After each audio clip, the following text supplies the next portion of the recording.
Hello guys, welcome back to my channel. My name is Kolade. I'm very happy to see you guys once again. In this video, I'll be sharing with you 7 ways you can use to improve your credit score. But before getting into that, I'd like to let you know what a credit score is and of course how you can check a credit score.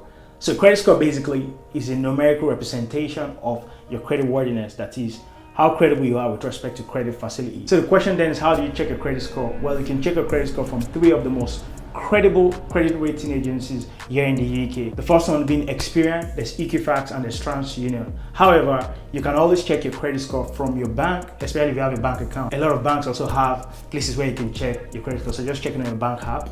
But the controversy here is, do you then check a credit score? Because a few people saying, oh, I shouldn't check my credit score because it's going to impact my rating. However, there's something called soft and a hard check. So if you're just checking your credit score, that's a soft check, it's not going to impact your score. So without wasting any time, let's get straight into the video. So number 1 on my list on how to improve your credit score is to get yourself to be registered to be able to vote, right? So you have to be on the electoral register. So you can actually do this by going onto Google and putting in register to vote, right? I can also drop the link in the description box. I generally believe this gives a lot of score to your credit score because it helps confirm the type of person you are, and it takes a lot to vote, right? So it shows you might be a responsible person. Another thing again is they tend to verify your address. So the fact that you register to vote, your home address can be verified, and it's something credit rating agencies are looking forward to. So you know what to do, register to vote. So the next one is to take a credit card, or if you can get an overdraft. In my own case, I was lucky to get both from my bank, right? I think a big issue here is that the fact that we're coming from Africa, so probably credit facility is not the biggest thing that we actually do, so we always buy stuff outright. But here, unfortunately, the system is built on credit. I remember I speak with a few of my friends and they always be like, no, I won't take credit. But unfortunately, you have to take credit. How do you then get this credit card? A few companies can actually give you credit card. For example, you can get a credit card from American Express, very popular, at least over £2,000 credit limit, right? I was also lucky to get one with NatWest, so you can actually open an account with a bank and of course get your credit card. If you can get an overdraft, the better, because the overdraft also contributed to my point. When I took my credit card, my credit score went up by 21, which was massive. So another thing again with credit card is, don't just get a credit card. So one thing people also do, they get a credit card and they don't use it.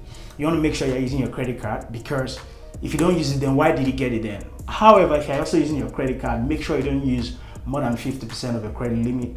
Because if you use more than 50% of the credit limit, you are trying to tell the bank or the rating agencies that you rely so much on credit. And also don't forget to pay before the due date. So one thing about the due date is that even if you don't pay as by the due date, you might be charged an interest. So what you want to do is make sure you pay within the due date, and you don't want to miss this, because the more you pay this, the more credible you are. So of course, get a credit card. So next on my list is to open a bank account. I think this one is very basic. Of course, you need a bank actually to operate here in the UK.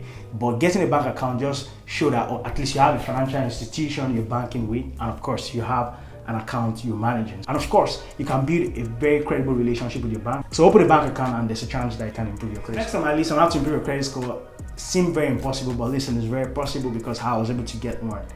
And it has to be you getting a loan. It looks like it's impossible, but one way or the other, I was able to get a loan. So a few people that are told I was able to get a loan, they will be like, oh, why would you get a loan? Some people just feel, oh, it's a curse. But I honestly don't see that way. Getting a loan has actually also improved my credit score, because it also shows you are very credible. In my own case, I was a student.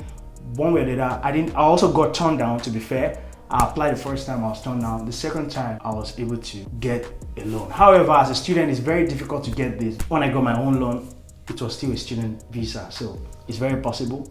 And if you can, get a loan. So the next point is to purchase on credit. In the UK, like I said, it's built on credit system. And guess what? There are a few companies that are there that can help you. For example, you are doing shopping, there's Klarna and there's Clearpay. So if you are buying stuff, if you're a big shopper like myself, you can always make payments with respect to this facility, and you get a direct debit. So I believe this also helps you build your credit score, and it's something you want to look into. The next on my list is to have a direct debit in place. So what then do you put as direct debit? You can put anything like utilities, anything that has to do with, for example, your telephone bill. If you have a phone contract, you can also make it a direct debit. The more these payments are being paid as at the agreed time, the more credible you tend to be. And it's something that's actually helped me improve my own credit score. So next on my list on how to improve your credit score is one that is long-term and futuristic. It's not something you can do as a first step. So the next one is mortgage. Right, to take a mortgage, you need to have a decent credit score, because your interest on your mortgage is influenced by your credit score. So if you have a good credit score, you tend to pay less interest, and if your credit score is not the best, there's a chance some banks will not even provide the facility for you. But the more you tend to be your credit score, the better. For example, I already have credit card with my bank, I already have loan facility with my bank. I'm 100% certain that later on, when I want to take mortgage, should I want to, I would not find that difficult. So mortgage is something important. It can be a credit score, but as a student, it's not really something you can look into as at this time. But the other ones I've actually shared is something you can prioritize. And that's it for this video. I hope you found this very insightful. I look forward to seeing you guys in the next video. La prochaine.